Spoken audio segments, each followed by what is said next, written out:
Бұл шешім анықтама алу рәсімін айтарлықтай жеңілдетіп, уақытты үнемдейді. Қызметтегін ұсынылады және де Қазақстан Республикасы ұлттық ұланның қызметтегі әскери қызметшілеріне ғана қолжетімді. Өтінім толтырылған кезде қызметтердің қызмет орны туралы деректер ақпараттық жүйелер арқылы расталса, анықтама автоматты түрде қалыптасады және өтінімнің мәртебе бетінде жүктеу үшін қолжетімді болады.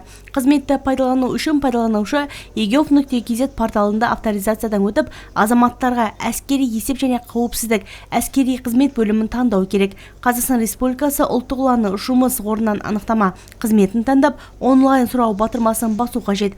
Келесі батырмасын басып, өтінімді қол қою тәсілдерін бірімен растау керек. Қызметтің нәтижесі пайдаланушының жеке кабинетінде қызметтерді алу тарихы бөлімге қолжетімді болады. Егер өтініш беруші Қазақстан Республикасы ұлттық ұлан қатарында болмаса, жүйе себебін көрсете отырып бас тарту туралы жауап береді. Құжаттың қолданылу мерзімі 10 күнтізбелік күн. Қызмет Қазақстан Республикасы цифрлық даму, инновациялар және аэроғарыш өнеркәсібі министрлігінің мемлекеттік көрсетілетін қызметтер комитеті, ұлттық ақпараттық технологиялар және Қазақстан Республикасы ішкі істер министрлігі ұлттық ұланның бірлескен жұмыс нәтижесінде іске қосылды.